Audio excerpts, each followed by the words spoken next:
Turn up the speaker a little bit so we can hear it. Mute us.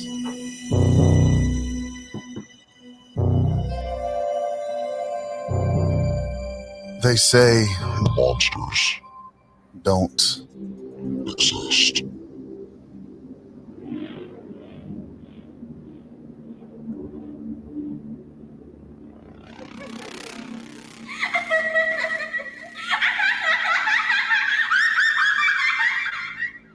But what if I told you they walk among us in plain sight? Imagine the chill creeping down your spine when you're alone. The unsettling sensation of eyes boring into you from the shadows.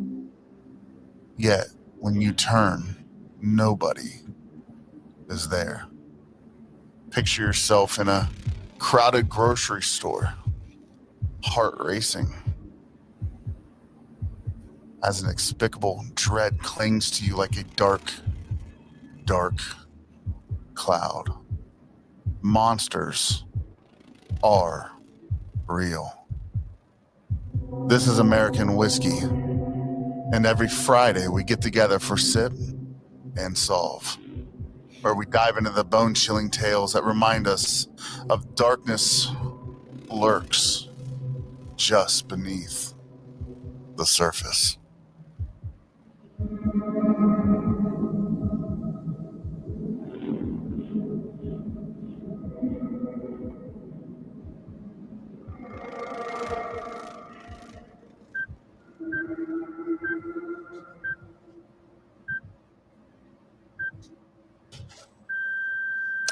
Yo, welcome to American Whiskey Sip and Solve Friday. I know it's been a while because we weren't here last Friday. We weren't. It was a good excuse. All right, a little bit of family time. Was it family time? I think we might have been just all super busy. But as always, guys, we love True Crime Friday, Sip and Solve. We've got a guest in the studio. If you don't watch American Whiskey often, is he really a guest? You're like, well, of recent, yes. I don't think Michaela's even met this guy. We've been on a couple times, but I've always been at my house. I mean, yep, definitely remember that. I've also been drunk most times. So I ask questions usually. So guys, I'm Big Sturge. We got Justice League. We got Austin. And we got Michaela, who's in charge of every Friday Sip and Solve now because I can't keep my mind straight. And we got Levi over on the horn there. Luckily, he has no microphone, so praise God on that. So we're going to go around, talk about what we're sipping on. We do have a little something to talk about what we're sipping on, if that's cool, Michaela. Mm-hmm. Austin, do you want to? Well, Michaela doesn't have her hat ears on today, so. I know. I didn't feel like traveling with them. Fair enough. Okay. And there's no mamas, no Lady Meowington. Like, is it even Sip and Solve if there's no kitty? Well, I mean, we could get some headphones that don't have the kitty ears. Go by a Chinese restaurant, probably find a kitty cat or two. Maybe. There's one just down the road. Not mamas. All right. So what are we sipping on tonight, Austin? So are we diving into this, or are we just going to go diving straight into that? All right. So, last time actually I was here, I was supposed to bring this, and then I forgot to bring it. First off, you're supposed to be bringing that for the last year. Okay. Last time I was supposed to come here like 3 months ago, you were sick. You messaged me. Is that true? It is true. And then the time before that, you tried to blame me. Well, no, the time before that, I just straight forgot it. And then the time before that, you were Dylan. Yeah, probably. All right, so what are we sipping on? So Turnbuckle Distilling out of Colorado. My headquarters is up in this area. And went in here in Westminster, Colorado. Chatted with Brian. I think it was Brian Gould was their distiller. Yes. Dude was super awesome. Took me around, showed me everything they had that they were working on. Tag them? Let me try, a couple of their special products. The refractometer he had was the same one we had, Dylan. I was like, this guy is my spirit animal. So if he's using it, then yeah, we're on to something. So one thing I use actually to judge a lot of whiskeys is gins. I'm not a huge gin fan, but if you can nail a gin, I fully believe that your whiskeys, your bourbons, everything else, you'll have spot on. Mm-hmm. Like gins are so hard to do, and gins suck. They're tough. Yeah, most of them do. But if you can nail a gin, I have full faith. All right, pour me in a your glass whiskey. of this because I'm interested now. Well, first off, So- Austin, Anthony says gin sucks. Yeah, because the he majority of them do. No, No, not gin. no. Denson, but gin, the alcohol sucks. So, what do we want to do? We want to start with, making the decision. This is a blue. By the corn. way, if you're a true crime person, we are getting there, but we do want to Yeah. try this because this person deserves it. They sent these bottles pro bono, right? I believe. It's I been mean, a the year. first I word can't is remember. sip before the solve. So Yes. we can do We have to sip and solve. We can't solve and then not sip. Or then sip. Yeah, what else? You can't solve Right? anything without sipping. Listen, we got a great show ahead of us, but let's get drunk All right, first. we're back. So this is I their. see you finally. They didn't have any of their special stuff. Oh, look, Michaela's hotel doesn't But- have a door, but I do see I see the shower. This is their blue corn bourbon whiskey. Oh, Yeah, just God, eyeball there's it. something about the pour that just sounds hot. Is that weird? Is that weird? No. Sorry. No, it was hot. That's No, hot. First Paris off, Hilton. put a little bit more in that cup. Yeah, That's sorry. plenty. Give him some. Oh, We got plenty of I'm time. not worried about your glass, man. There we go. So, All right, let's- Anthony, you're familiar with blue corn, right? It's my most popular. There you go. Way. I don't make it, but I know a guy. Yeah. He likes Ohio blue corn. Yeah. I do. Blue. Oh, Out this is in not the Ohio field. blue corn, but it is blue corn bourbon whiskey. It smells good. 90 It does proof. smell really good. Like I said, cool vibe they had over there. We got two to try tonight. We'll do a mid sip on this other one There we mid through go. the show. But this smells fantastic. Yeah, I loved everything about it. Brian was super welcoming. Wanted to grow his brand. Sometimes people can be a little pompous about their products. This is actually really fun. I've never experienced that in my industry. Exactly. But Michaela, I, stop it. I walked in there. There was like 3 of us there. Can I be honest? There's nothing about this I don't like. It's not complex, but it's just smooth. It's not We over. We got our neighbors It's over. Give us, fantastic. dude. This is actually really smooth. It's really good. Keep coming in so you can see this. Come on. Should be able to Scoochie. You see his hand? It's right here. Oh, That's my neighbor's hand. but Give that a try, dude. That's really good. Michaela, I wish you could try this right now. I And it's know. I'm so jealous. You can try it when you come here in May no, go to Colorado. Why would you come here to try it? When because She'll she's be coming here in a here couple already. weeks. fair enough, we won't drink it all tonight. No, we can't drink it all we night. promise ish. We promise. Okay, so again, guys, what was the distillery? Turnbuckle Distilling. Turnbuckle. So we'll go around the horn here. We're going to go mid-show talk about this other bottle. Yep. Michaela's worked the last couple weeks on this show, so I want to dive into it. But Michaela, are you sipping on anything great? Well, I'm sipping on Yield Faithful Ranier because there's literally no other beer here. It's all domestic lagers, Modelo, or Stella Artois. Is that So, good? but it's pretty good. Like I like it. But it was also 224 cans for $4.50. So it's First off, I Bargain. don't give a shit about the flavor, but the price, Yes. yo. that's Hey. spot on. Early 2000s. It's like when I go in for Natty Lights and I'm like, that makes me feel like an alcoholic, but I'm like $17.99 for 30. For I 30? thought- Like, I just think that makes me smart. I thought you were gonna say Yeah. like the 24-ounce pounders I do for like those too. $5. Have you ever heard of a The little Natty 3 Daddy? black. Yeah. Natty Everyone's Daddies. like, I can't drink this. I was like, well, I have. You multiple get times. 96 ounces for $5. I Right. know. yeah, It's right? Like 48 ounces for $4.50. Fuck yeah, sign me up. It wants to Send get it. creepy. How creepy. Let's get True crime creepy. Like pudding. Drop the shorts pudding. True crime pudding Sorry. creepy. Sorry. So, guys, Supernatural fan. My bad. we welcome you back to American Whiskey, the show where every Friday we sip and we solve. We dig into some of the most captivating stories in American history. And it's time for our sip and solve segment. So grab the drink, grab whatever it is you sip on. It could be a whiskey, a beer. I mean, look at Michaela. She's wine. doing a wine.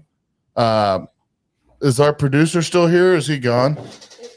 We're going to play you a burned out commercial here, but we're going to get started first. So if you like wine, check out burnedoutwinery.com. But we're diving into a very mysterious case of Patty Hearst and her infamous kidnapping. I'm very interested on the different views that people might have on this. Mhm. You know, and I'm gonna set the scene here, and I'm gonna let you guys take over because it's been a busy week for me. I may not have all the facts correct, but folks, here's the scoop. In 1974, Patty Hearst, the granddaughter of a publishing magnate, William, is it Randolph? Did I say that? Randolph? Okay. Was kidnapped by a radical group called the Liberation Army. Was that what it The was? SLA. The Symbionese SLA, Symbionese Liberation Army. And which was also known as SLA, as I just said. They held her captive for a couple months. I think it was two months. But what happened next? That's where these things get kind of interesting. I'm gonna let Michaela take over here. I know Dylan knows the case. I know Austin knows the case, and I'm just gonna shut my mouth. Yeah, so Patricia Hearst was born in 1954 on February 20th. She became colloquially known as Patty, but the kidnapping in 1974, she was 19. It was when she was a sophomore at University of California, Berkeley, and she got kidnapped by the SLA. They were kind of a radical protest group, and they had made some poor decisions with some of their other kidnapping victims, and them turning up dead. Turns out it did not foster the kind of like results that they were hoping for. So they kidnap her. She's the granddaughter of a media mogul, and they start more or less brainwashing her. So it was kind of like a not full prisoner of war, but she was made to submit like proof of life or submit all of the demands, and they throughout the next few months started brainwashing her and kind of guiding her into Stockholm syndrome. So she started empathizing with her captors, and she ended up kind of just blankly like committing crimes with and for them. Mm-hmm. No, you're dead on there. I think she was held captive for about 2 months until the proof of life went from, hey, I'm alive, send this money, you want to see me again, to, oh, hey, I believe in their cause and I want liberation for all the people that are oppressed. But now, after her kidnapping, wasn't she like she was doing crimes, correct? Yeah. 2 months after. Yes. Were they bank robberies? Yes. Yep. Well, not just bank robbery. It wasn't just the fact that she was seen doing bank robberies, but she was seen doing it with the captors. Yes. Yeah. Well, she was seen doing it by herself too. Was the Was kicker? she? Yeah. Was she? One of the she earliest was the they first- caught was by herself. Yeah, so the first bank robbery was April 3rd, 1974. Like Dylan said, 2 months after she had been abducted. She had rebranded herself as Tanya, which was a nod to Che Guevara's companion, Haiti Tamara Bunke Biter. That was a mouthful. But on the 15th, I was like, I'm glad you said it. yeah. But on April 15th, Hearst was recorded going into the bank branch with an M1 carbine. And it was the Sunset District branch of the Hibernia Bank in San Francisco. And this was the first time she had committed a crime under her new name and new identity. But she was calling the shots. It wasn't even just she was forced to do this bank robbery as a means of keeping her under capture. She fully was leading this robbery. She said one of the things she is heard to have said was up, up, up against the wall, motherfuckers. She was yelling, she was in control, she had the gun. And when they were escaping, she had actually almost been left behind.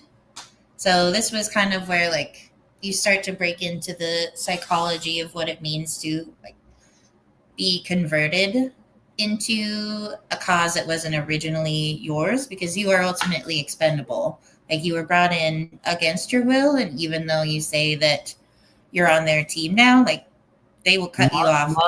Minds are very easily manipulated, right? So if you kidnap somebody for 2 months and they're, you have the will to live, right? You want to live. You want to do whatever it is that you can do to live. And if you're willing to open up your mind a little bit, right, that's where the word brainwashing comes from. So you can brainwash the human mind. It's not impossible. It happens. Right. So I actually don't think it's hard to believe that she is, I guess, innocent in all of this. If you have a gun to your head and you're tortured for 2 fucking months, right? Well, it's a little more than torture. From what the testimonies and stuff were from her, she was beaten. She was raped multiple times. And I actually want to talk about the leader of the SLA at the time. His name was Donald DeFries.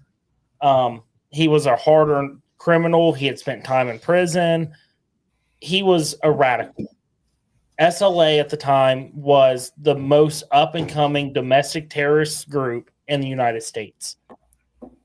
The FBI actually dispatched the largest group of officers or agents, you should say, to find out what they could about the SLA, and they couldn't find out shit because, like government agencies, they have safe houses.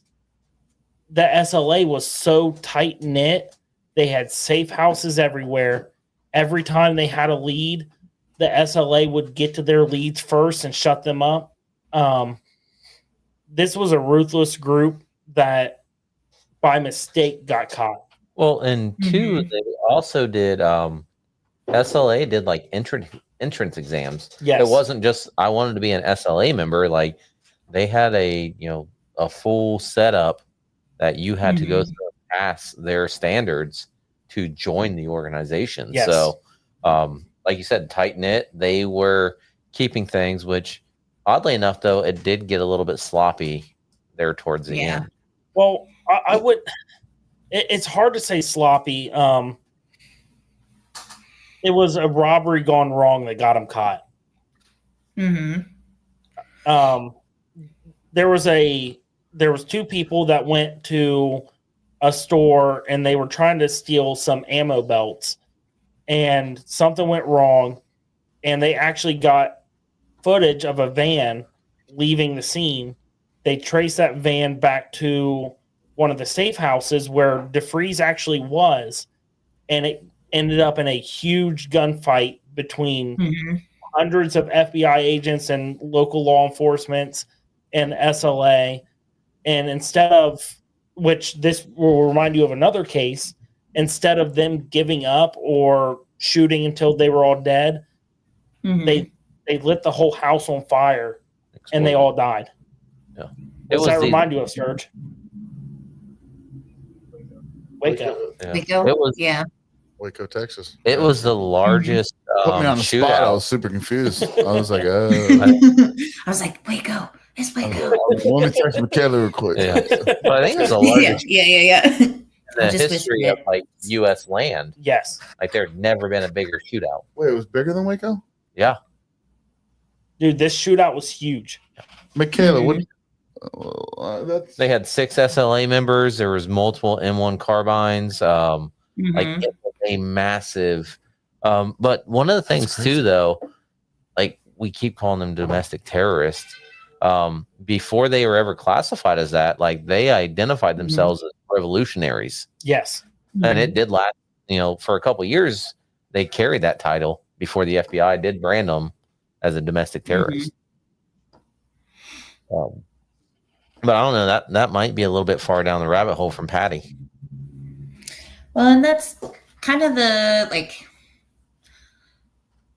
I don't know if there's only like 2 sides when it comes to like radical or like terrorist groups, but you have the kind of open-ended recruitment where you're just trying to get butts in seats. You just need more people to try and further your goals. But it seemed like they started out and had every intention of being a very meticulous and kind of like sharpshooting kind of an organization, which is part of why they were able to elude capture for so long. And this is why like her kidnapping and subsequent kind of conversion over to their side, like she was kind of a loose cannon. And so to have the group go from entrance exams and like everybody needs to be able to like, contribute something to the group in a meaningful way to this rich 19-year-old that we kidnapped from Berkeley, and then all of a sudden agrees with us. And now she's committing these crimes in the SLA's name, but is kind of, I don't know if they were trying to put her off as like a scapegoat or use her as like a diversionary tactic so that people would focus on recovering her instead of what their main kind of missions and like agendas were. But yeah, well, Michaela, I think another motive there that people are thinking of, if you can change someone from that financial background and that upbringing, that's a huge poster child for recruitment. Yeah, I think they saw that as a huge way to bring in, like Austin said, they thought they were revolutionists. Yeah, that was a huge way for them to bring in people outside of their means to that organization. Yeah, well, no, that's another one of the things that really threw me off about like why this like Patty is so unique. Early on, they killed the Oakland high school principal. Right. They got tons of backlash. So could we do a whole podcast on them? You probably could, honestly. But it's weird that they did that. They did it so brash and quick, and it kind of backfired on them. And then they were like, wait a minute, let's reel it back in. Let's go kidnap, this girl, Patty. They had a list of multiple people, I think, that they were looking at, hey, who could we kidnap that's not, going to be the same mistake that we had before at the Oakland principal. You know what I struggled with when I was looking into this case? So we started looking into it, I think it was 3 weeks ago. Right, Michaela? Yeah. I think, like 2 weeks. I just couldn't like wrap my brain. So you guys are looking into it in the depths of this case. Yep. It's difficult for me to do that because I'm looking at it through Patty's eyes. And I'm trying to understand, like, do I feel bad for Patty? Or do I feel like this is something that she wanted? Like, was it really a kidnapping, or was this kind of like a, in the works, like, let's make it look like you were kidnapped and deep you're being brainwashed, like not even brainwashed, but because you wanted to do this? Or was she kidnapped and dismantled as a woman and created, that creation of the brainwashing and creating that person that you want her to be? That was the biggest thing for me. This whole case was really confusing for me because it's like, are we looking into this terrible organization or are we looking into Patty? Like, see what I'm saying? Yeah, well, and that's part of why I wanted to bring it up and do this kind of recently after we did the Hillside Strangler case and then Veronica Compton, because she was someone who had every reason to do the degenerate shit that she did, but she also along the way still made choices. Like, it's like understandable, but it's still those choices. Even though there was those choices, I feel like that was in her mind. Was there any other route, right? Yeah. I mean, I she was. so. Yeah, I don't think so either. I know it sounds terrible, but I mean, you're not wrong to think that, though. I'm sick-minded. But well, and Veronica had such a horrible upbringing, so she had all of this groundwork laid for her to have the tendencies or the proclivities to kind of make that pivot. And I don't know a lot about. That's what I was talking about was Veronica. Like Yeah. I don't blame her.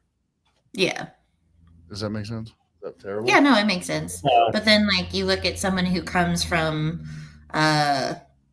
like not that money makes your life easier, but like you come from significant means, you have this legacy, like you're going to college, you have all of this. So like what was the kind of pivot point, or like what was it? Just like a short, intense kind of bout of trauma that allowed her to pivot? Or did she also have those kind of like the potential to turn, but she just didn't have the like lifelong of trauma? Right.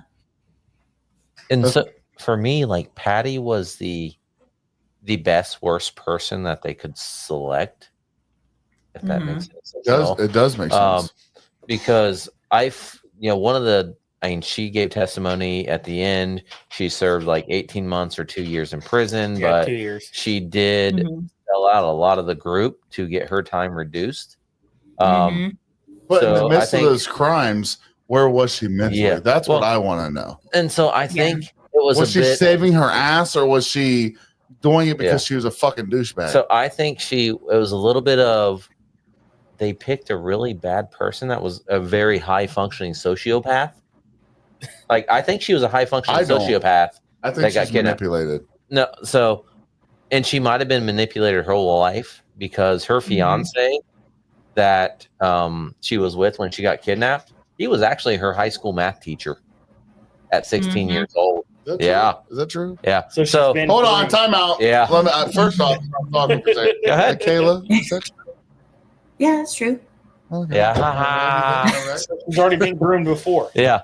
So, but is that the fiance's fault? Is that the parents' fault? That's where I go into. She was the best, worst person to do it. No comment. I don't know. Yeah. So that's also where you like. Oh, sorry. Go ahead. You have this organization that picked her probably because of her, her prominence of being this rich media. Right. And when we say media, we're talking about like newspapers. It's not Fox News or CNN on TV. Like they were a rich newspaper family that definitely doesn't exist today.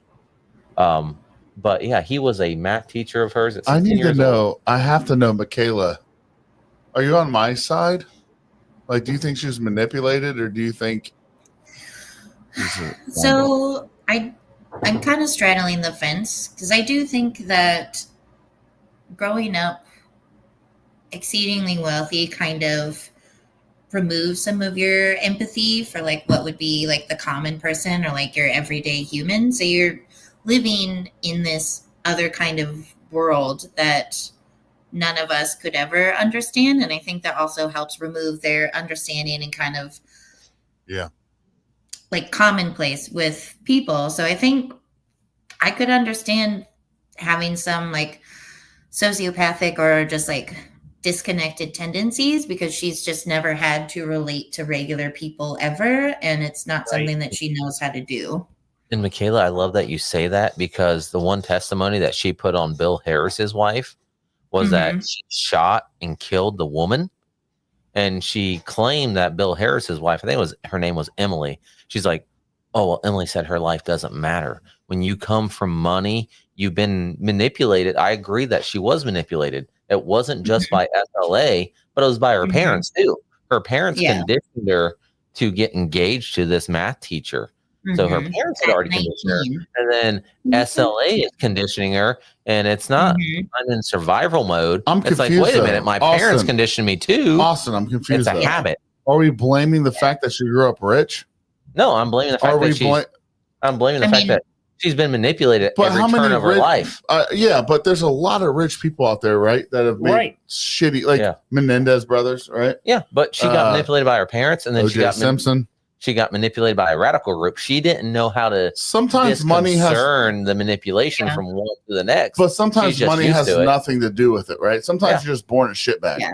Sometimes you're just born a piece of shit. That's just the way you are. Well, it is shitty on parents to make your daughter get engaged to a teacher. Yeah. What was the age? What were the ages? She was 16 when he was her math teacher. How old was it? Just curious. It doesn't make it right. I don't know. I don't know what his age was.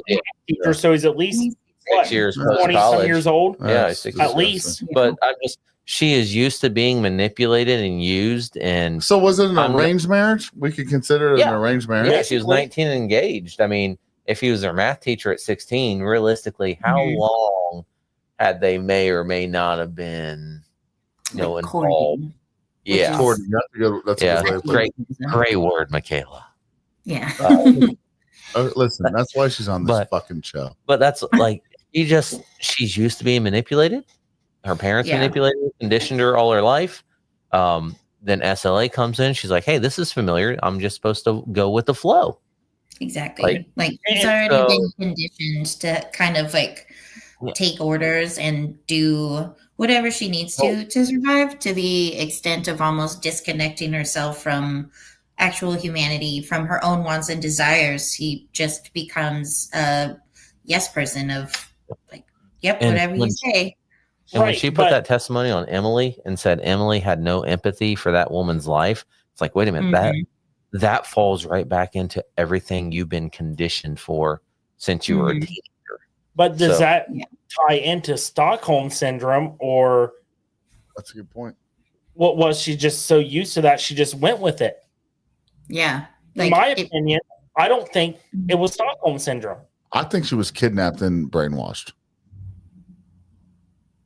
I truly do. And like, And it wouldn't be maybe- hard to make that stretch. But like I yeah. said, And, I put SLA with what she experienced as a kid. And I mhm. just felt like she fell right into SLA. You call it brainwashing, but who brainwashed her? SLA or her parents? Mhm. I mean, but Don't- Sturge, at the Don't same ask good point, questions. President Carter agrees with what you're saying. Michaela, can you tell Austin to stop asking good questions, please? Yeah, that's my job. Yeah. We're sorry. I'll go home No, now. it could Please be do. our job. Yes. I'm still over this. But Sturge, you and President Carter would agree, I think so. because President Carter is the one that pardoned her. Mhm. I don't think I would have put her in prison. No? No, absolutely not. I believe that she was kidnapped against her will, and I think she was brainwashed, and she did what she had to do to survive. So when she went into that first bank job by herself, Yeah. Mhm. she could have just sat in that bank and said, "Hey, I'm being held against my will." But what Call the cops. what you don't understand is the fact that she is being brain fucking washed, Mhm. where it's like, I know your family, I know all these things. But their family's rich. It doesn't fucking matter. Yeah, It it does. doesn't mean she doesn't love them. Yeah, but they didn't kidnap her dad. If It that doesn't was matter. their target, they would have went Listen, for him first. John Benet Ramsey, what they didn't kidnap the mom, they didn't kidnap the dad. Like kidnappings typically happen with one person. They go with the easy target, which was her. Okay, which it was her. That They don't doesn't go to the mean- hard target. But hear me out. The dad's already on high alert. He's got FBI there. He's got But hear me special out. forces. To be security kidnapped, coverage. I understand that, but to be kidnapped, they know they could get money, they could get whatever they want, so they're going to take that target. And that was the original goal. They But wanted. to brainwash, you look at Yeah. people that are kidnapped, brainwashed. That means you're taking their mindset, manipulating it, and turning it into an asset. You're turning it into ammo. You're turning it into what you need. So if you're asking me, do you really think she'd go into a bank by herself and rob it? Yeah, I absolutely believe that they could have mind fucked the shit out of her. Can you make sure the garage opens? They could have mind fucked the shit out of her to where she goes in there. Did they create this part where Mhm. they, are making her believe their beliefs, or is she going in there to save her own ass? So, So, can I go first? yeah, go ahead. So, Sturge, the only reason I'm going to contest that is because SLA's ransom note was 100% a bluff on their part. They wanted 2 people released from prison within 10 days, or they were going to kill her, and they wanted $10 million. Okay, So I don't think it was a bluff. I don't either. They didn't release anybody or pay them. No, but they wanted those people released from prison. They wanted. So what they did do is they made the father go down and do a free kitchen for Mhm. all the homeless people. He spent nearly $2 million in food back in the 1970s But you have to to understand. feed homeless people. But what you have to understand is sick people do sick things. Okay, you Yeah. look at Israel Keys. Yeah. He literally had a woman dead in his shed in the winter for 3 months. He unthawed her with a fucking torch, sews her eyes open, sends a ransom letter to the parents asking for money. Okay, if you don't think that you can create scenarios for situations that aren't even real, right? If you give me all this money, I'll give you your daughter back. What they don't know is she's actually fucking dead. Yeah. But no one knows that. The kicker was like their first demand was to feed all the homeless because they were a revolutionary group. They wanted to show people they cared about the people. They wanted to feed the homeless people, which he did. What happened was there was actually a riot that took place when he fed all of them. And that's what really caught the attention of the FBI. And when SLA came back and said, now we want money because we showed you that we got this big, rich, white, powerful man feeding the homeless. Now we want your money. Well, Austin, I think typically the criminals FBI was want like, more. The FBI was like, do not pay Austin, them. I think you're backwards there. The original ransom note was to get the 2 people released and to pay. No, they wanted to feed the homeless first. They did that, and there was a riot. No, they had her come on for proof of life, and she's the one that said that's Michaela, what's true here? We got this a is the debate ransom on note right here. I'm This is the scrolling. original ransom note. Oh yeah, Dylan's got the ransom note. The original ransom note was to release these 2 people from prison and pay money. Did that happen? They did not do that. Did they do the feed the homeless? They did because as proof of life, she came out with a video and said that's what they were demanding now. So they did that because it wasn't releasing someone from Dylan, do prison. you think she was innocent? No. I think she was groomed her whole life and they got to her before this and it was all staged. So do you think that she was innocent if she was groomed her whole life? I'm For asking these a crimes, question. for the crimes she committed with SLA, she's not innocent. What caused her to believe into this, though? So are the parents guilty? Her parents are guilty. So then she's not. No, she still had a choice to do these crimes or not. But if you're created to be something and like groomed her whole life, correct? Right. Is this really her fault? Sure. Whether she was. Go ahead, Michaela. Sorry. Oh no, you're fine. Well, when we talked about like Veronica Compton, ultimately our consensus was like, yeah, it makes sense that she did all of these, but like you still have to pay consequences for the actions that you take. Like regardless of So should the people that created the monster. Agreed. But I are they on, wholeheartedly agree. Like but are you ever going to put her parents on trial? They should be. right. Should be, but They should. They're the ones that created it. Right. Yeah. You look at people that were beaten, molested all their lives. They end up having issues later on in life. They end up killing somebody. So as much as I love and hate the comment, Bill Harris, one of the main guys in the SLA, he made the quote. He's like, right now I sit in prison a privileged white man. He got originally arrested, got let out, got a new wife, coached his had kids, coached them in youth soccer, and then got rearrested years later for the murder that happened the last bank robbery. But his comment was, I'm a privileged white man, because had he been a brown man or a black man, he would have been sitting in prison the entire time. We see that. I mean, So I believe that. It's a terrible statement, but it's a powerful statement that actually is it a terrible statement or is it a true statement? That's hard to hear. It is a true it's terrible that it's true. Yeah.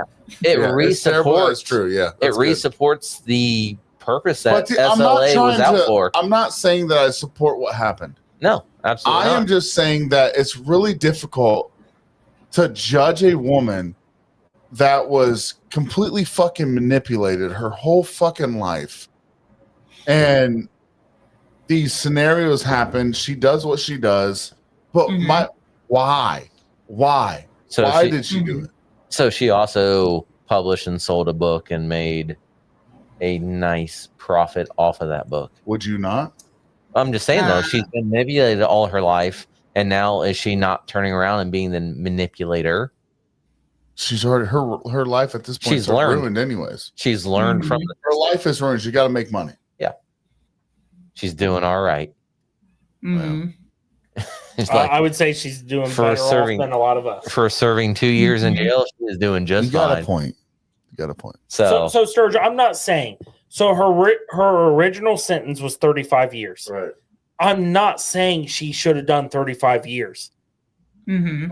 2 years and then pardoned. What did her parents do? nothing.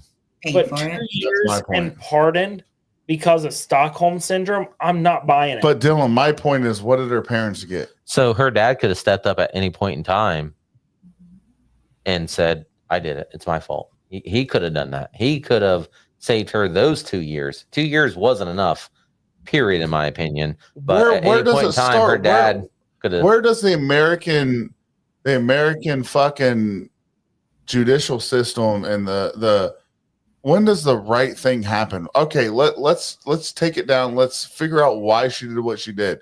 Those fucking parents should be in trouble. they should be. They should have got in trouble. Like, I can't help but feel bad for her situation. And that's just the way that I feel in the story. Like, maybe I'm wrong, which so be it. But when you're manipulated all of your life, Mhm. She was made into a monster. She was, okay, plain and simple. do you treat her like a child when she makes a mistake then? No, you hold her accountable, but you also, that's the one thing our justice system doesn't do Mhm. is hold the creators of the problem accountable. That's Yeah. We've never done that. And that's something that I think we all agree should start happening. But how do you measure it is the problem. I just feel Right. like You can sit here and say Michaela it, but picked a what's the fucked up proof? story because I just struggle. I know.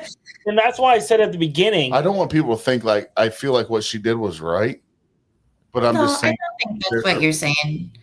Because I think that like we've talked a lot about like having empathy and understanding why a person makes the shitty decisions they do while not also endorsing it. Like you can understand why what happened happens while also wishing that it didn't happen. I mean, I think there's people that make decisions because they're shitty people. Like there's people in Mhm. prison today, we know this, that just make the decision because they were just that's just who they are. Mhm. But how do you know who you are if you are brainwashed from the get go? How do you know what you could be if like I don't know how else to explain it. Like Yeah. if you don't If have you're a yeah, go for it. If you're never like shown the potential of who you could be, you're only told who you should be, then especially if it starts young, you don't have much of a choice because that builds the foundations of your sense of self. And through like having not so great family relationships, like it's taken years of therapy for me to have any sort of sense of self. And I like understand that it's difficult when you, from your like first formative memories, are taught to behave a specific way, and to not have someone take you aside and like tell you that it doesn't have to be that way. I don't think she ever had anyone in her life who told her that things could be different. And Well, she was groomed her whole life. Like there's a difference between grooming your child and raising your child, right? You can have these beliefs, raise your child, but you don't have to groom your child. You don't have to force the beliefs on your child. You don't have to do these different things, right? I think you can still be a good parent, love your kid, and not groom them. Like I don't think that. I mean, I've got 4 kids, so I don't think it's difficult. I don't think it's difficult. So well, Serge, I'll put it this way: how hard is it to have a bad upcoming, but still raise good kids? I think it's very possible, and I also think it's possible that if she was put in a different situation with good parents, that she doesn't make this. This is not this. What we're talking about tonight is not happening. Yeah. You were going to say something, Michaela. Go ahead. Oh, just thinking of like kind of an analogy of like plants and horticulture. Like you can allow a plant to grow, you can also like kind of shape it, but if you just like cut it and prune it to the point where it just stagnates and it's only ever that one shape, then like sure, maybe it's nice to look at, but like you're stunting its growth. You're not allowing it to like live up and grow to its actual potential. You're just always stuck with the same exact thing. You want that full potential, And you're stunting that. so one more thing. Everything has been focused on Patty and her parents. Patty is one of 5 siblings. Mm-hmm. Why the other 4 didn't have? They had the same upbringing. They had the same parents. Granted, they didn't get kidnapped, but Patty went to an all-girls school. She got set up, and I'm gonna assume it was an arranged engagement to this math teacher. Yeah. With all of that information, I don't have the rest of it, but I'm gonna assume the other 4 siblings had a similar home life upbringing, life. So all 4 of them didn't turn into some, which is why, yes, obviously the kidnapping is the key. Which is why I brought up earlier, Austin.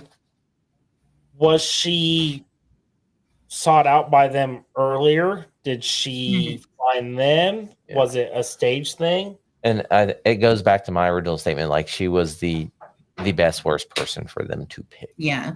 You have 4 siblings, so that's part of me wonders like empathy for her siblings had any like arranged marriages, or if there were similar things, or if she was identified as the best person to kidnap because she'd already clearly been groomed and was already in like a power dynamic that was easily manipulable. So was she the one who was identified as like, we'll be able to use her to the fullest extent? It wasn't just kidnapping some rich guy's kid. It's kidnapping a rich guy's kid who already has the sort of like shown some red flags. Yeah, exactly. Yeah. She's just waving them like a pom-pom. Yeah, she wasn't the youngest. She wasn't the oldest. And all of those. To be fair, though, you guys have heard it before. I'm adopted. Mm-hmm. I had multiple siblings. I think, oh my God, I think the last time my wife and I checked, it was like 6 or 7. It's crazy. Mm-hmm. Most of them I don't know. But my sister I know. I love her. But most of them turned out really bad. But my sister and I didn't. Would she have been better off adopted instead of staying with the family? Yeah, that's my point. I feel like you put her into a different situation. Her as a little girl, raised in the right situation, I don't think we're having this conversation. That's my point. And I understand what you mean. Like, she has multiple siblings, right? Yeah. But people are different. Mindsets are different. You can grow up and you don't know the different scenarios. Maybe you had a bad life, but you find good people. I had a bad life for 10 years. I found a good source. I had a good family. They took my brain, which was fucked up then, and did they manipulate me or did they show me life? Right? Did they manipulate me into being right? Because my mind wasn't that then. And maybe her and her 4 siblings, they were all sitting in a cupboard with a chip, and she's the one that got dropped and shattered. And that's kind of what I mean. It's like it's the perfect storm. And Michaela, I think the situation that we bring tonight, this story was tough for me to try to write about because I feel like it's like the what ifs of it that make this difficult. Like we talk about BTK. It's such an easy story to talk about, right?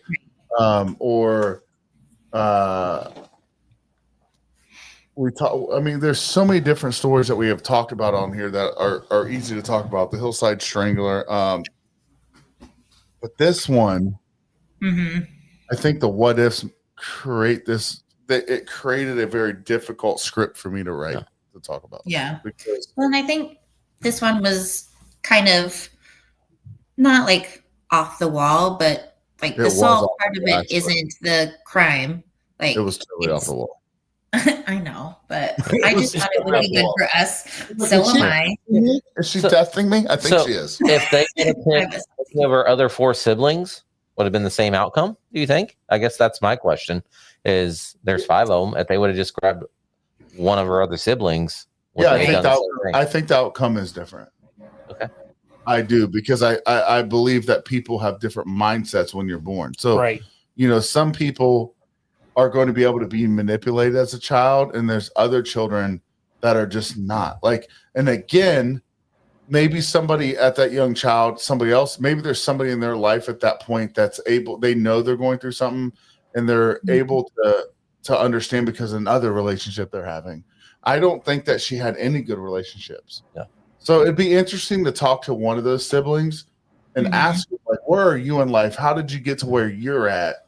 Well, do you see what I'm saying? Well, and yeah, Michaela said earlier, I mean, she's a freshman at Berkeley. Right. Like, nothing about that on the surface says like, disturbing. I want to kidnap that kid. No, Yeah. that kid probably has their shit together. Yeah, right. They're at right. Berkeley, but there had to be He's some still other a red dipshit flags. teenager, but And that's why I said I wonder if they got to her earlier and was already grooming her, or if she was with them from just association and was What was her talking to state? them. What did she say? Oh, she 100% claimed the Stockholm syndrome. Innocence, She right? played the victim, but there had to be something else. I don't think there has to be, though. Michaela, what do you think? I think I need to know. I know. I think one of the things, I can see the brainwashing aspect of it, but they had multiple psychologists interview her, and it was always kind of muddied. One person said that she should be absolved. One person said that she was a cold, calculated, criminal, and she was there voluntarily. But then someone else said that they saw some of the other people during robberies and crimes, holding guns on her. So it's hard for me to take the outside evidence when it's so varied, and it depends on who you ask. I think personally that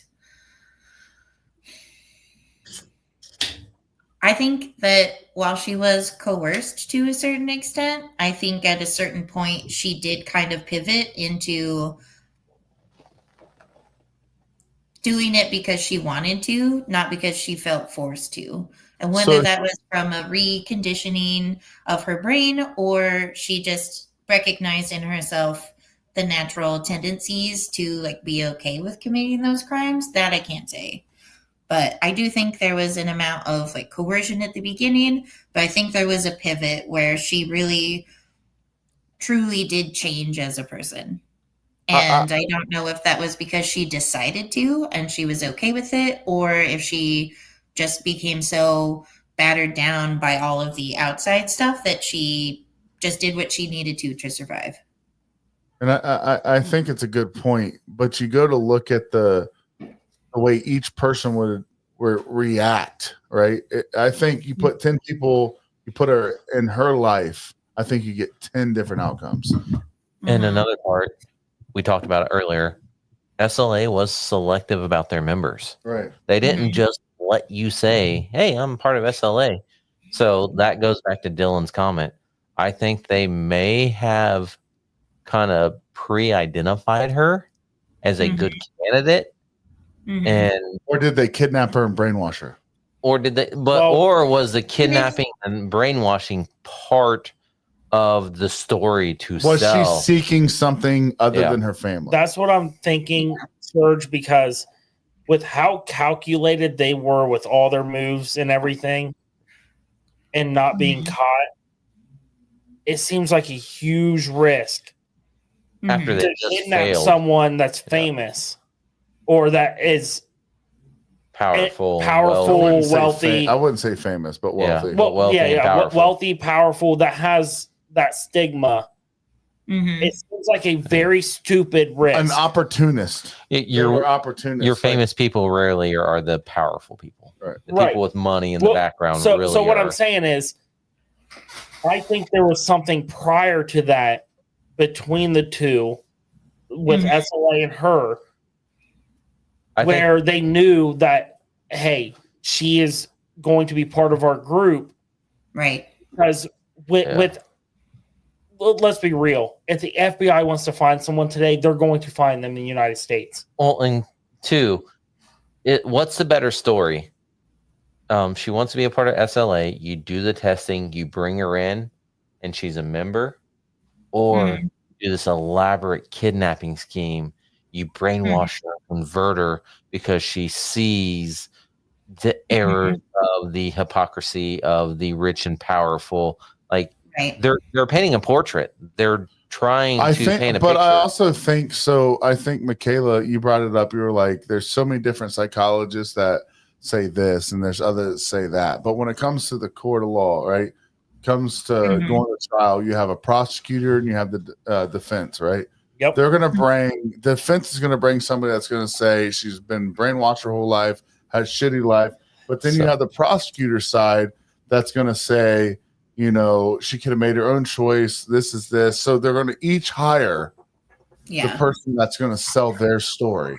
So at the end of the fucking day, who's fucking right? And you would want a defense attorney to say that or find you the best person, right? But well, there's also like a variable. But there's also a variable that we haven't even talked about. The original trial judge who she was originally convicted to, and then sentenced to serve 35 years. But that original trial judge died. So then they replaced the judge, and he's the one who gave her the like much shorter sentence. So like, if is that a conspiracy or what? Because SLA was very well known for silencing anyone that had anything against them. And so our powerful, rich people are not above taking care of means and getting what they want. I mean, right? Granted, this is a little bit more tinfoil hat, but even just like if it had still just been the same judge who had heard everything instead of a judge who was reading the like court documents, there's very much a difference of being there and perceiving the trial, seeing the accused, hearing from the jury versus reading what the stenographer has written up. Like there's almost an impassive kind of factual element to it. And so I can see just without the human element how on paper it'd be like, well, she probably didn't mean to do these things or she was forced to do these things. But who knows, that the trial judge seeing her, all of the witnesses, all of the testimonies, like what if he like sentencing her to 35 years felt like it was adequate, like she deserved it. So, but one of those things too, like Anthony, you talked about, like, if I'm the one being charged, I want my defense attorney fighting tooth and nail, painting this just beautiful picture of how I'm not the problem. Exactly.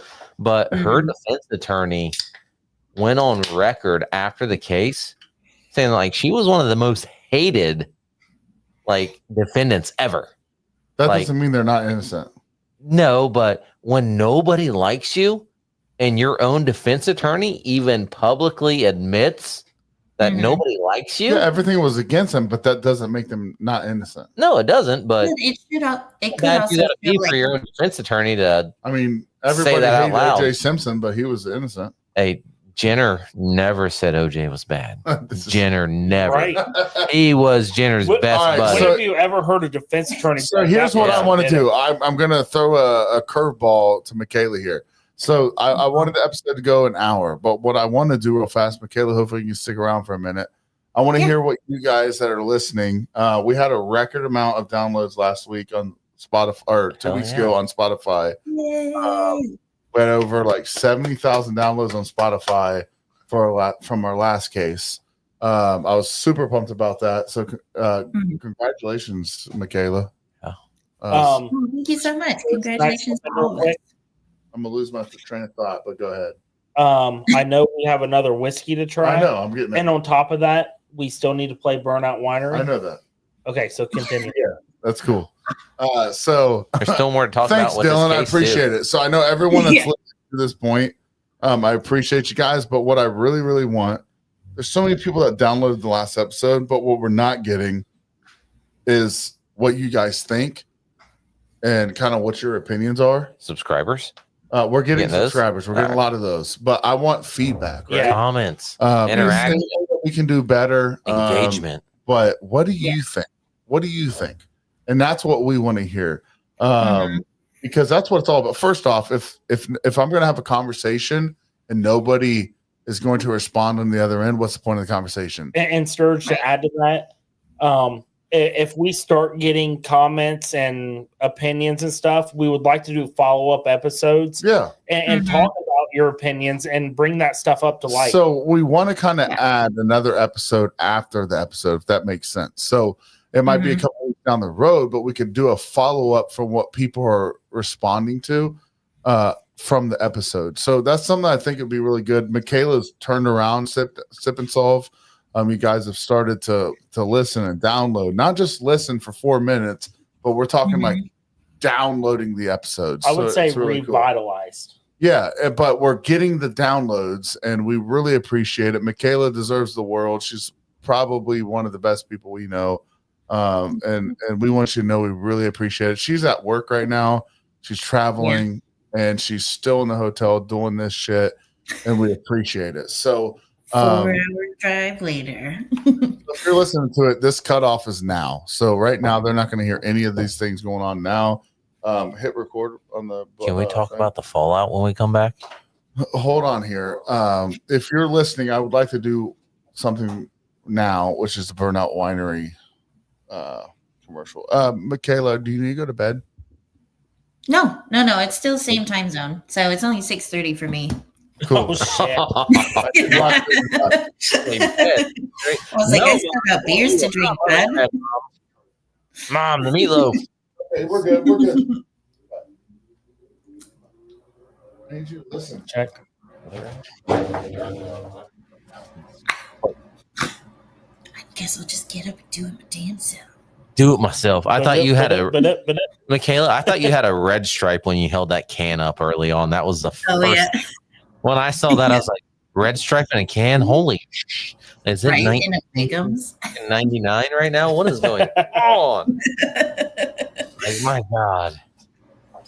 All right, Burnout Winery. Let's go. Fred Dick.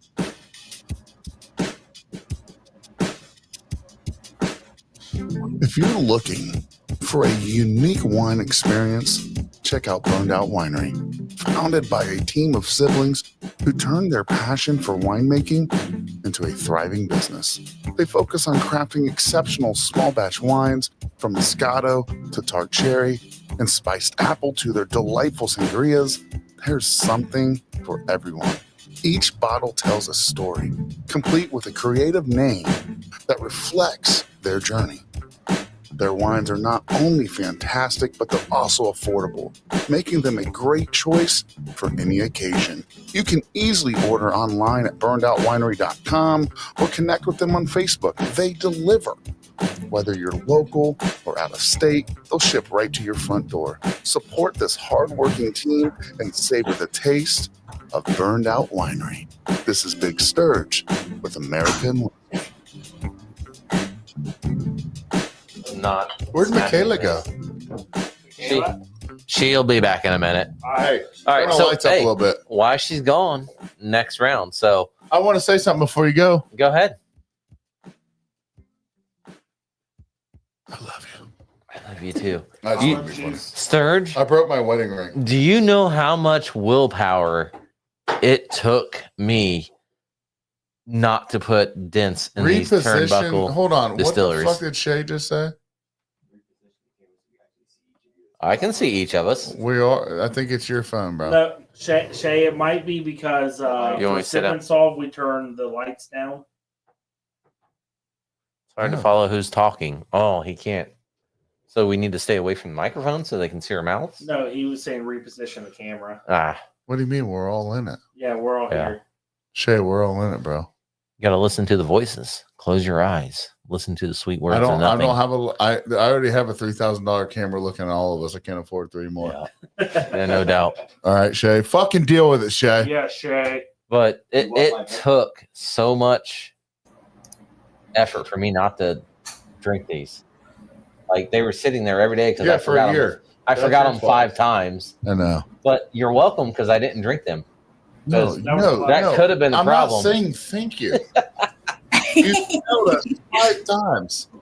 No, I forgot it once. No, what do you mean once? I forgot it once. You were sick once, and then No, you came twice without this. One of them you No, blamed once. him. One of them you blamed him. yeah, You literally said I You showed up shut there up. once. you didn't I'm set just up the curious. interview. Why would I? We didn't have the Levi, bottles. you're in charge of production. Why is Shay saying reposition the camera so we can actually Yeah. see each of you? I thought you were going to contact him and set Huh? the date though the first time. Yes, I was waiting on that.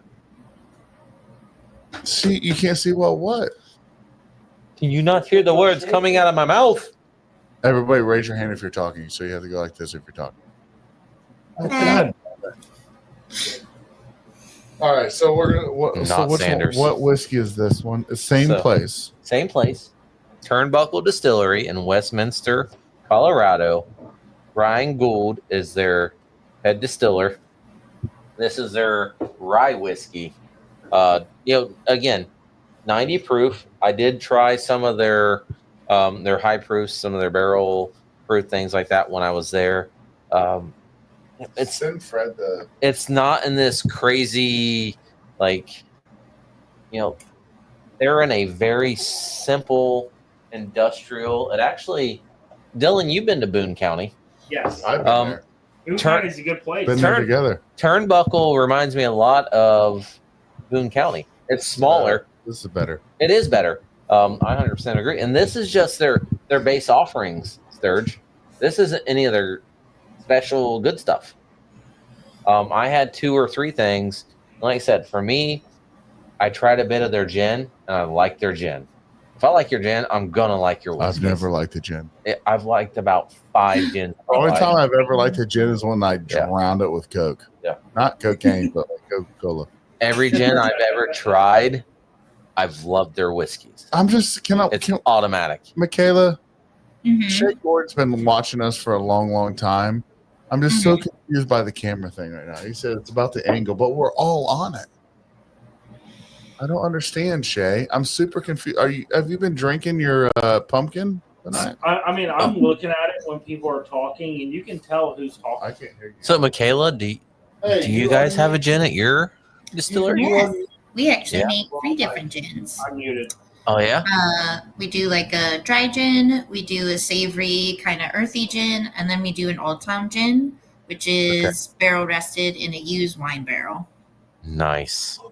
Yeah. So I'll be Sure, right I thought it sounded weird, but I didn't want to call him It out. sounded so weird. I've never had a dry gin I've liked, but when you said a gin rested in a wine barrel, I've got a bottle of our barrel finished Manhattan here. And one of the kickers that I did in it, I actually added some of the gunpowder Another gin one of them. to it. Whoa. It really kind of switched it up, but Yeah. with your Manhattans, He brought you do another your one right bourbons, you there. do your vermouths, you do your cookie, whatever. They're Yeah. very earthy. And I was like, wait a minute, let's just go straight to the gin. So I actually used some gunpowder gin in it, and it brings up the proof. So why not? Let's get drunk. Let's go. Michaela, have you had a stressful day today? It You're wasn't really super smacking stressful. the vape. I know, yeah. It No, was just like a first off, 4-hour. I want you to But know, thanks for we're- judging me. No, I'm not. You're in a safe place. We love you. I want to make sure you brought a great episode, but I noticed the vape pen a little bit more Hitting than it hard. hard. Yeah, I want you to it's know we love it was a 4-hour drive, and then we had to unload everything and kind of get stuff set up. So it's just been a long day, but But you I'm know we not love you. bummed Right? to be here. Yeah, I love you too. I That's don't know why- why you're sipping on your vape like that. I think I've asked this before. Michaela, Yeah, are you yeah. in I don't know Ohio why yet? anyone would do that. Here's Michaela whole episode. Yeah.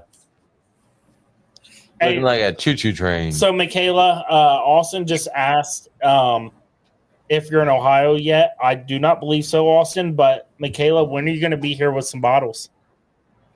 I'll be there the 15th through the 19th. I know So I Ohio. leave Friday morning, coming down, and then we'll do the live podcast then continue to get shit housed, be hungover the Yes. next day. Correct. Do you need Remember, I told you get to stay the night. Don't worry. we can be your The limo wife's already Well, said. drivers. So on Why am top, I still blowing smoke out of my mouth? I Sturge, think I must have taken it. so another option she has, That was weird. Did you see that? Sturge, another option she coming. has, Lori tonight said that they have a guest room over at Cruise if she wants to stay in a bed. Oh yeah, of Oh, course. sweet. Of course. When did you say that? I go stay When we there were getting tonight? stuff ready tonight. Really? That's super, dude. That's so So nice. we'll just go over to their house. It's a tent between Yeah. the 2 yards, actually. Listen, it's actually we have so much. It's a pop-up available. camper. It's stupid. All right, we have so many things. Why am I blowing smoke out of my mouth still? Are you I still? think it's a Yeah. delay. I don't know. I was like, I think it's because you're making fun of me. No, Oh, Whoa, Michaela, I was not. You were the one smoking the vape like that. Okay, I just Right wanted to make after. sure my girl's okay. Yeah, I appreciate it. You brought a great episode. I just noticed the vaping. I was like, she likes vape, but typically it's not right out, at once. Well, she doesn't have a cat to. It's fucking mamas. Honestly, I know it. I know. It's because I That's have a full of voice. Fucking knew it. hey, Fred, what are you talking about? Has Austin tried the AEW trades? Yeah. Okay, time out. But I want to hit Shay's first. Shay, What are you trading? Shay, you have to understand, Bubba. You used to see our podcast, right? We used to have the individual cameras.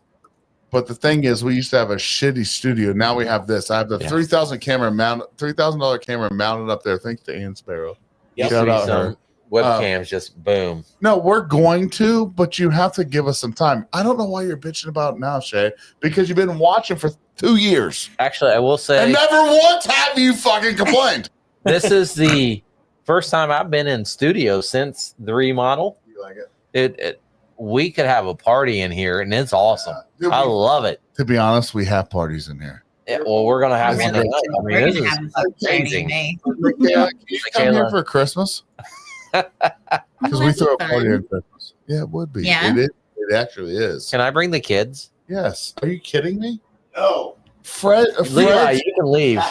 Chris's, You can get the fuck out. Chris's And- kid broke one of my guitars, and I was totally Oh, good with it. My kids won't break them, but we'll throw Levi out. Yeah. I'll bring the kids in the No, wife. we don't throw Levi. Watch this, Levi. Yes, sir. American Whiskey Christmas podcast. That sounds amazing. Levi.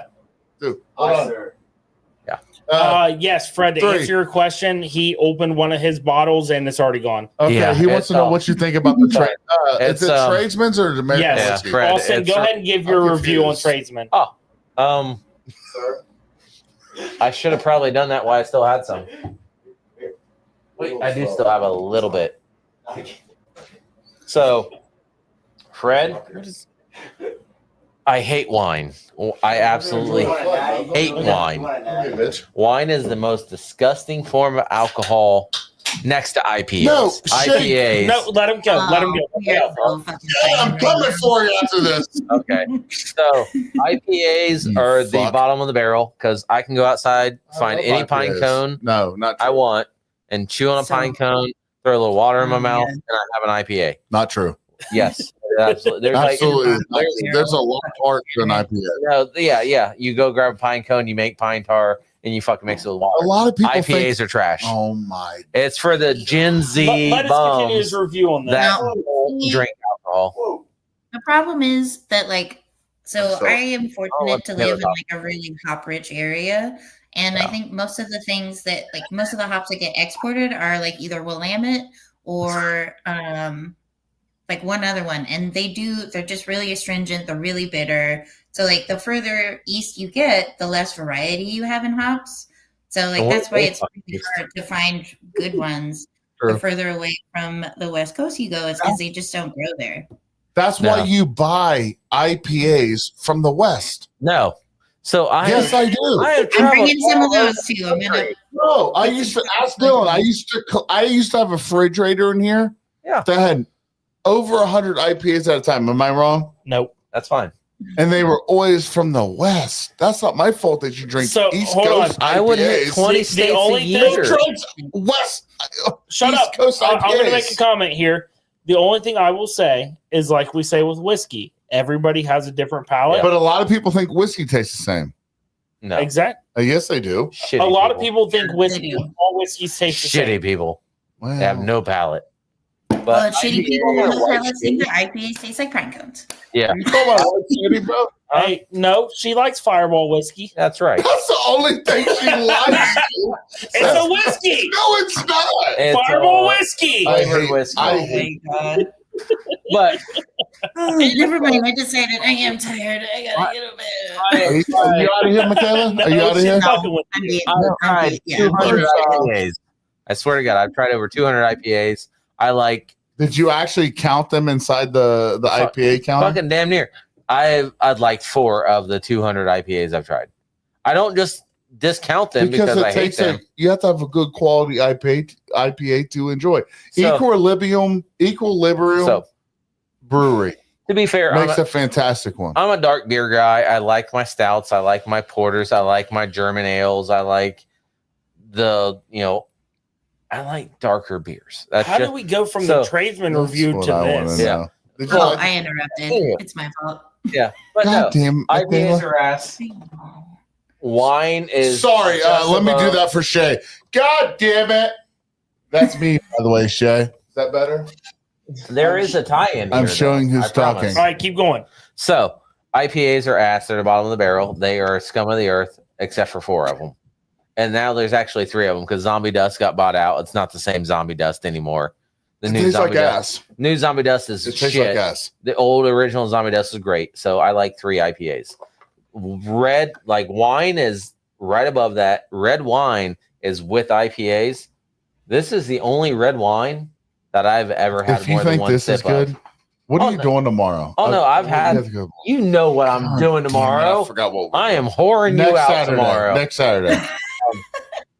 But Second no. Street Market next Saturday.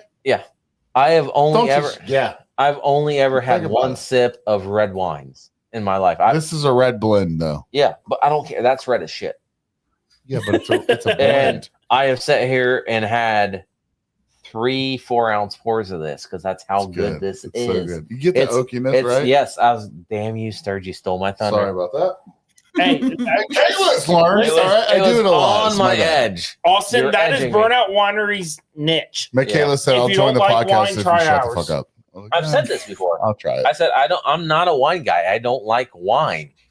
I love their wine. You don't like wine, but you whine. You know what I mean? Yeah, I do. I wine a lot, but I don't like wine. I love Burnout Winery's wine. And what you would not convince me of, like as much as I love their other wines, their whites, because those are the ones they did have at Farm to Bottle. I liked those ones. They had a s'mores one or some campfire, right? No, No, they had a. no. Name them. Come on. Are They you, had are you white talking wine, about the apple pie one? probably, but they had white wines. They had light wines. You think They you did like not the white have- wine? They came out with a Pinot or Yeah. what's Fred? They had Fred. They had a we sent you campfire. we sent you the Fred had a link. campfire. I actually made a Yes, big they did. mistake. Here's the big it's mistake. on the damn burnout bottle Here's the with little marshmallows. Spiced apple. Okay, it's probably that. okay. So So, I made a mistake though. They had no reds. They had a white wine that came out that was from like they got the juice from another country, I'll give you. and I juice. bought it, and I was like Vermentino. Vermentino. So I no, was it Vermentino, the one from another Yes. country? That's what Chris just said. Okay, so I didn't think that's what it was, but so I bought one so we could all try it together. And one night I got a little sad. And drank the whole thing. I'm not gonna lie. Oops.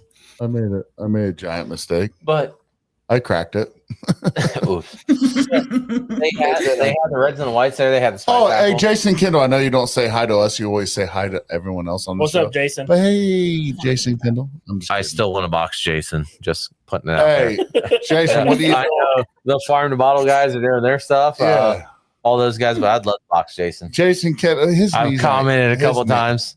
His knees aren't in for it. That's He's fine. got We bad knees, we bro. can sit on our asses and just throw punch for punch. We can like the little rock'em sock'em robots. You just stand there and just like. Michaela, I'm challenging you. You guys remember quarters? Sit there on a fucking table and just flip quarters back and forth at your knuckles. No, I've never done that.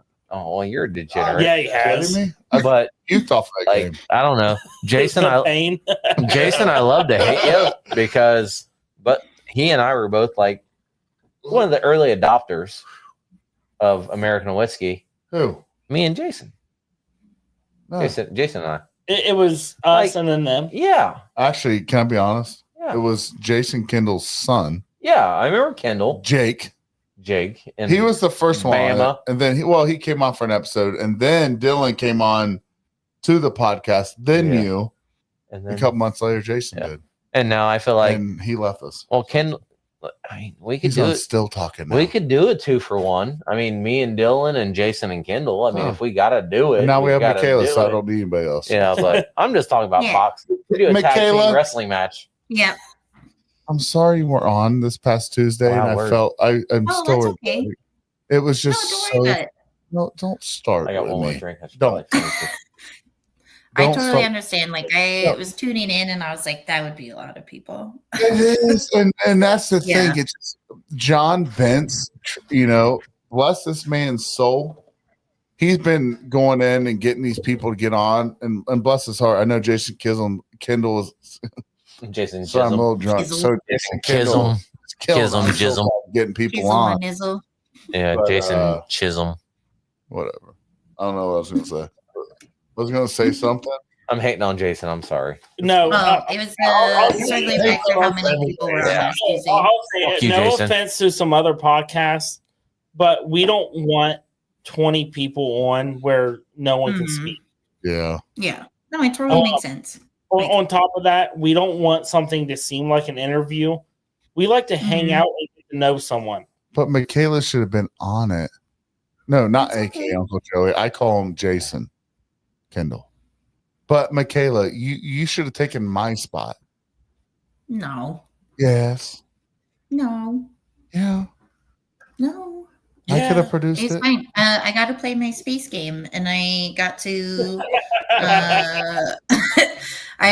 This is like a tangent.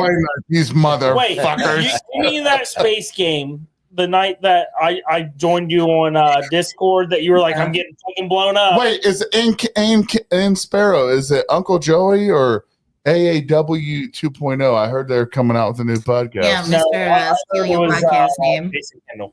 Unoriginal.com. Yeah. Oh, sorry. And then Yeah. they put that fucking link that sent them to Uncle Joey's page. I got one sip left, so You can have more sips. no, we don't. The bottle's empty. I have plenty more. We're gonna break another bottle of Burnout Winery No. Tradesman. No, we're No, not. we're We're not. Actually, So you have real another quick. one. Do you want So- to break it open? no, I want to take that home and make sweet love to that bottle. That freaks me out. I That's want creepy. to That's not serenade it. freaky with that bottle. Yeah, I want to get sexual healing from that No, bottle. I don't. Anyway, I all think there's other ways. We are going Like way- counseling. Serge, the new It's song. uncorked It's One again. Bar, One Austin. One jar, one Austin. There we go. I'm fine with that as long as By I'm the not way- sharing. If you've not heard a Big Sturge on Apple Music, I'm no Chris Stapleton, like Uncle Joey said. No music. That draft song you wrote earlier was absolutely amazing. Was that awesome? That draft song you wrote earlier Yeah. was amazing. Hey, and Sturge, you might That be was able to amazing. release it before he gets drafted because he's still 74, not drafted. Time has not ran out yet. It has not ran out. Yeah. But I gave you 2 ingredients and you baked a fucking cake with 7 of them. It was amazing. I Like, did. You did. Can I Like, be honest? I gave you 2 items and you're like, fuck this. I'm going to fucking Kroger's So, to be and honest, I'm getting shit from every aisle. Michaela, so he Wonderful. asked me earlier Mhm. if I could make a random rap about Draft picks Draft pick and their girlfriends. and their trophy and my girls. girlfriend. Yeah. Shadir So Sanders. good. I never put Sanders in it. Sturge added the ingredients. Like, I gave you flour and water, and Sturge I fucking bake bread. threw the rosemary, the garlic, the parmesan, the fucking like. Uncle Joey Fermented said the that. sourdough in the fridge. Yeah, he let that shit age for a week. Did you hear the and then QBC dropped part? it. That was good. Like that was yes. Yeah. Like honestly, like I was like, oh, just make this like just simple, basic song. I was waiting for him to go like, But I went serious. this white girl You in did. college met up with this, you know. I said blonde Football hair, blue star. eyes, queen. Yeah. But that's well, if you need anyone to make some sweet hip hop beats for you, I have multiple synths and drum machines, and we can fucking produce all Is that a records. joke? Is that time out? First off, is that a joke? yeah, go No, I'm off. not joking with you. Why are we not Did making? we just start a band? Well, honestly, I freestyle like a motherfucker. I'll be a groupie. That's all I got. I can't even play a fucking triangle. You can be a so. roadie. You can carry Yeah, my that's- chords. Sweet. Can I bring the cowbell? Or cowbell. First off, I need to know: are you fucking with me? Hi, Fred. No, I'm Fred, not fucking with you. Fred, get on the episode. We sent you the link. He said he's driving. Driving, boo fucking hell. all right. Last chance. I've got one drink left of the tradesman. Kill it. Well, after this, there's no review because I have nothing to sip. So I have like 3 IPAs out of 400 IPAs, 200 IPAs. in Fuck my you, life. Gordon. You want to shit on my It's my good. $3,000 camera? I have never liked a red wine in my life. Dylan, hit him with one of these. I'll give that a 7.1 out of 10 on a red wine. Every other red wine I've ever had is not even a 1.0 out of 10. So Why not a 7.2? Why because not? that's what I give you. You get what you get, motherfucker. What did you give him? 7.1 out of 10. And every other red wine's not even a 1. It's not even 1. I am Fred. dumping every other red wine out. Fred! Fred, Fred?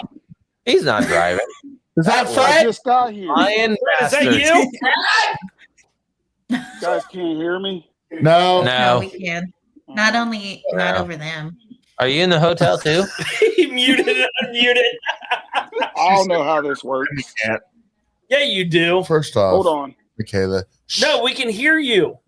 Oh, Stop being mean to me. Fred. Fred, are you in the motel? Hotel Holiday Inn? Chilling at the Holiday Inn. Who you with? Who you my with? brother is over there. My girl. Amy is in her room, and my wife is right here. Fred, what are you drinking on? God, he must have shaved his head Nothing. today. He looks nice. What are you doing? No, Is that you a need fresh something, shave? Fred. You get a fresh shave? You don't have Got wine? glasses? Whoa. Please take Are those those, off. are those 3D? I don't. Is- There's I some. can see a future between you and myself. Is that a darker skinned BTK killer? What the hell is going on here? the hell Are is you that, the bro? next BTK? Oh, that's just Fred. put those back That's on. Fred. That's Okay, there he is. Oh, Fred is BTK. dead.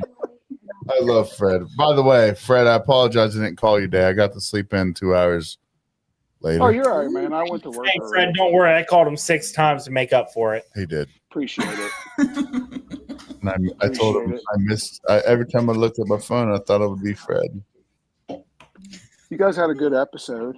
Is that true? We're not done yet. There's still topics to cover. The episode's still hot, brother.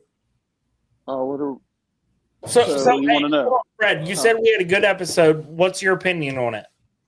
'Cause I don't know. I think that she should get in trouble because you always can say no matter what. And Have you ever been brainwashed? Have I been brainwashed? Yeah. I mean, Oh, if probably. marriage? Many a time. We got married, right? We all said yes at the altar. I love my wife.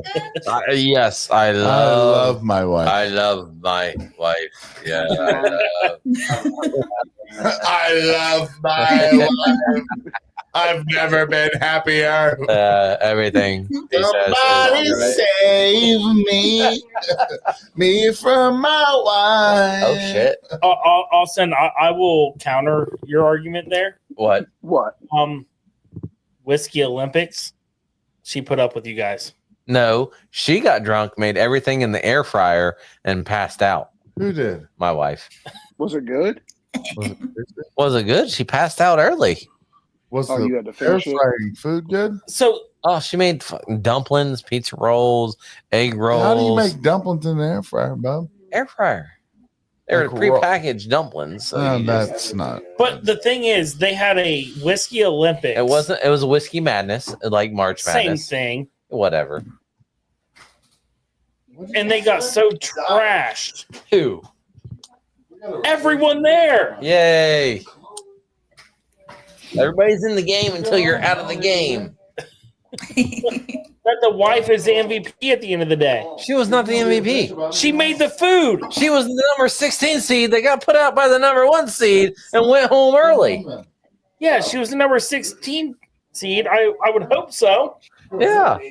She got knocked out early. You know how many times I've seen her drink? Like twice. So the fact that she participated in the whiskey madness makes her the MVP. She made a poor decision like Patty Hearst and thought she would step up to the plate and had about 12 whiskeys Manipulated by those around her. and went home. And What? Michaela, when I say how many times have I seen her drink, I've been It's to not a Austin's lie. probably about 50 times, and I've seen her drink twice. Yeah. I mean, the guy So running. for someone to drink 16 whiskeys, that's an MVP. the Yeah. guy running like that was supposed to be doing the pours. They were supposed to be like very small samples, and you're supposed to like try 2 whiskeys and pick a winner.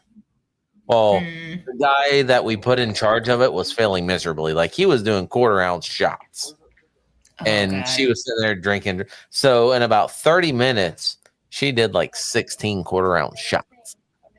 It didn't work out well for her. And She's not a drinker. no, she's not. And she went and made everything in our freezer that she could possibly make, and then she checked out. That's an MVP. No, Yeah, That she's sounds like, like all what I right, do use when I for the grill out. crunchies. Come on. smoking some briskets. Let's go. Some of my finest cooking adventures are when I'm wasted. So Fred, this tradesman is Yes. the only, absolutely the only of probably 40 red wines that I've ever had. The other 39, I took a sip of them and I gave them away. I poured them out. I didn't go back to them. This one, I had probably 3-4 ounce pours and drank every single one of them. Thank you, Only man. red wine I've ever done. He gave it a 7.1, and the other 39 got less than a 1. Like I said, I've never had a second sip of other red wines. I've either gave them away or poured them out. And Dylan, you asked me like, or no, it was Levi. He's like, why is it not a 7.2? I don't know Yeah. that you can make it. I don't know that you could give me a red wine that I'd rate as a 10 or anything higher than that. That's why it's a 7.1. Like, Oh, that doesn't bother me none, man. Yeah. There's a lot of my friends. I'm not a wine guy. I've said it multiple times. Yeah. Your Yeah, wine there's is a the lot of only them. wine that I will sit and drink. Oh, I understand. There's a lot of people that have sat in your seat that, Yeah. like right where you're sitting at right now, that said they don't like wine, and Yeah. you can Fred, I'm ask one them of them. all. Yeah. Fred, you know I'm one of them. By the way, I think we did get voted for. Not voted. We're in the nomination for. What is it? Best winery in Dayton. You should be.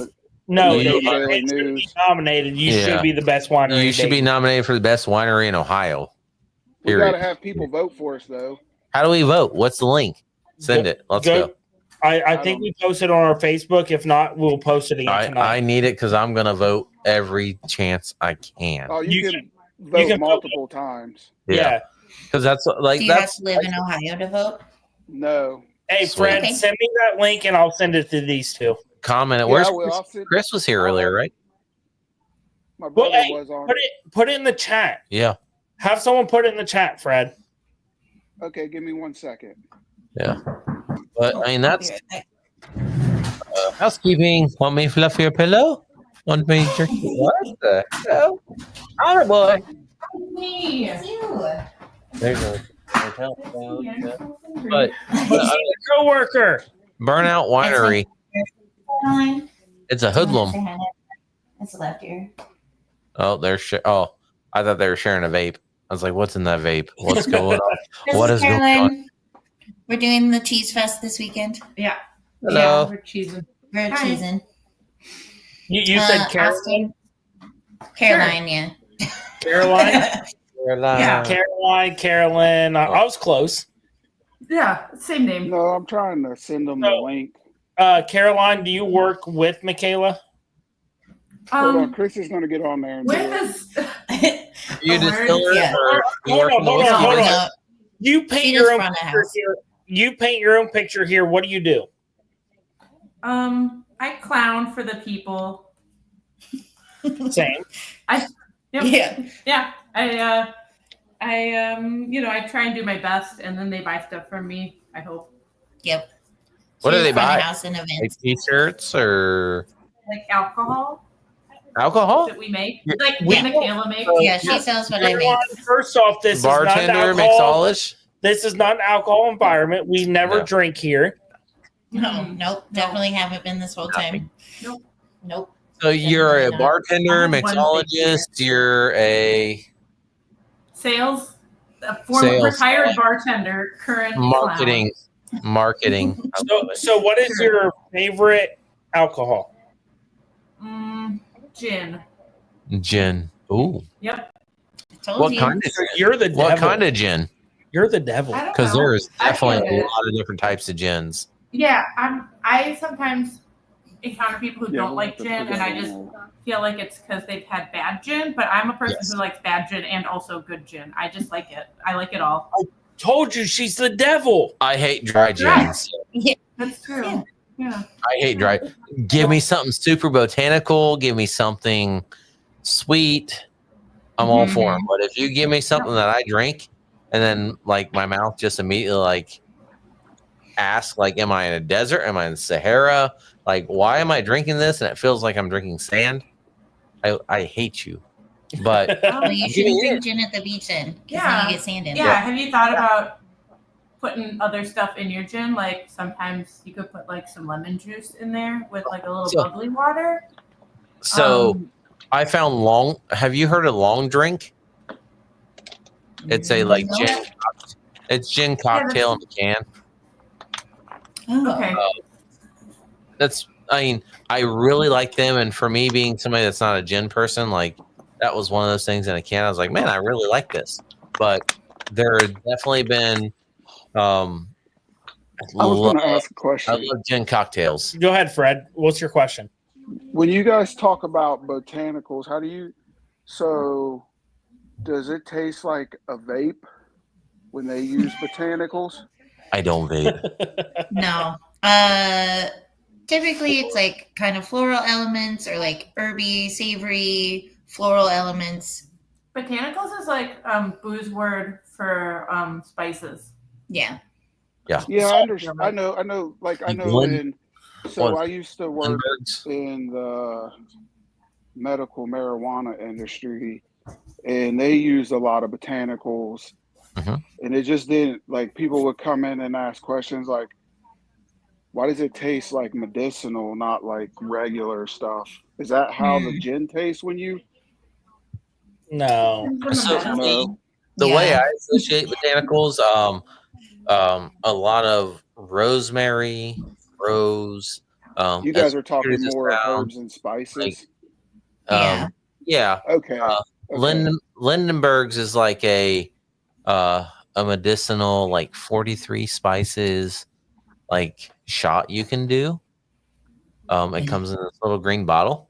Sounds Mhm. terrible, but they actually use them for like gut health. But you're talking like Kunerberg is like the same deal, right? Mm-hmm. Ah, Oh. So I would agree with Shay here. A lot of gins I've had are very dry, and that's what puts me off on it. Yeah. But isn't gin supposed to be dry?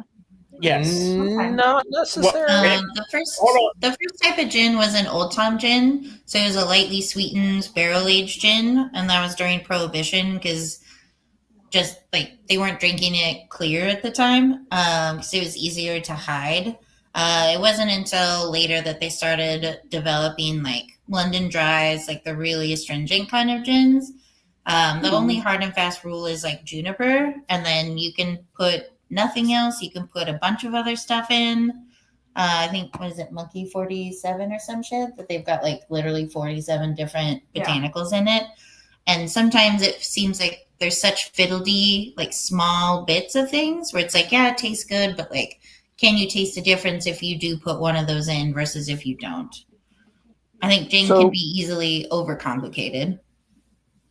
Okay, so I was looking at a job today. Just, you know how you look at Indeed and stuff? Yeah. Caroline Park is hiring a brewmaster at the brew place down there.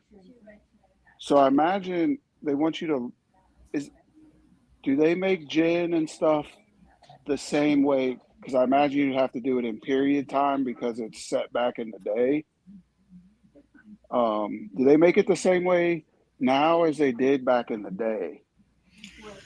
No, because so you would have to distill your bulk spirit and then infuse it, then redistill it. Although some gins also will just get infused and then proof down. So even just within distilling gin, there are like 3 different ways to do it. I would say most commonly now people buy 95% ethanol, and then they do their infusions, and then like we'll distill that out, or they'll have herbs in the vapor path, and they'll like do it that way. So for the most part, it starts as a really high proof vodka. Then you do your infusions and then distill that out. Okay. You turn it almost like an aperitif.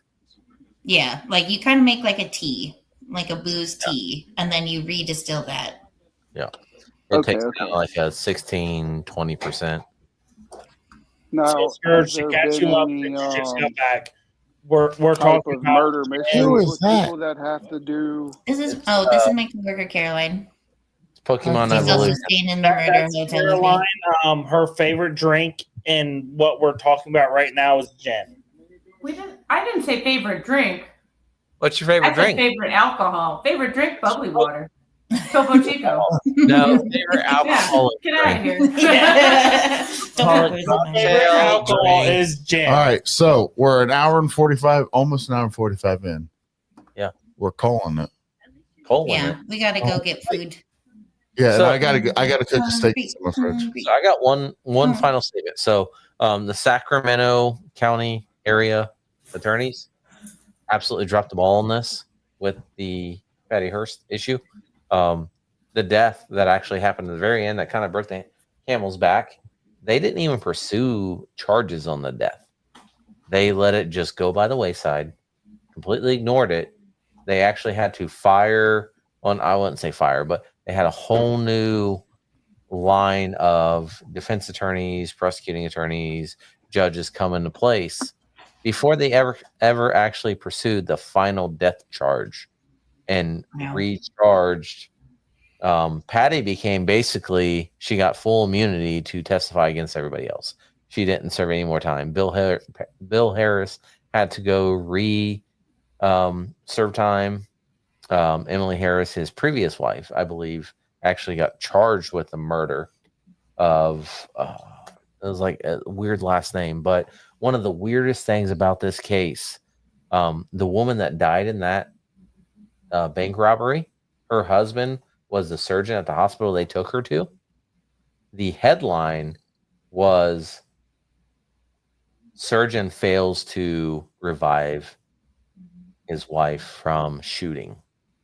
They almost laid blame on him as the surgeon, who had no involvement in this shooting whatsoever. But the way the headline wrote, they basically blamed him for not bringing his wife back to life from a direct engagement. Basically, if I was sitting here holding a shotgun and shot Dylan in the chest, they basically blamed him in the article for not being able to revive his wife. Yeah. Like how wild what a rich crime perpetrator's dad who owns newspapers would do. That's like crazy. That's what happens when you have money. Yeah. But he was a surgeon. He has money. Yeah. But you made him the Not scapegoat. newspaper money. You failed to revive your wife after she took a Yeah. shotgun. I bet he Yeah. just didn't feel bad enough, so they just had to like make it a little bit worse, you know? Yeah. Be like, hey, so Well, I'm failing you know to this super say that. dramatic thing? Like, Well, what or if worse? it's like that. It's like that one where it's like, but I can't operate on this boy. He's my son. You know? yeah. But how You got a fucked, good point. how fucked up is that now? It's fucked up. You don't blame SLA. You don't blame Patty Hearst. You blame the surgeon husband for not saving his wife. Money talks. He has money as a surgeon. They're not poor. Surgeons aren't poor. All right, guys. They've never been I'm poor. going- We are allowed. Am I You're home? going I home? think I am. You home. made it. Congratulations. Listen, I'm going You're there. downstairs and I'm going to fry up my cast iron pan. I'm going to cook up a ribeye. I need to stay out of it. So, hey, Me too, as please. always, big Sturge. Justice League. One timer. I'm Michaela. Fred. Other one Fred. timer I'm right still over trying there. to go eat. All right, guys, we are American whiskey. Whiskey. American See you guys whiskey. later. Peace.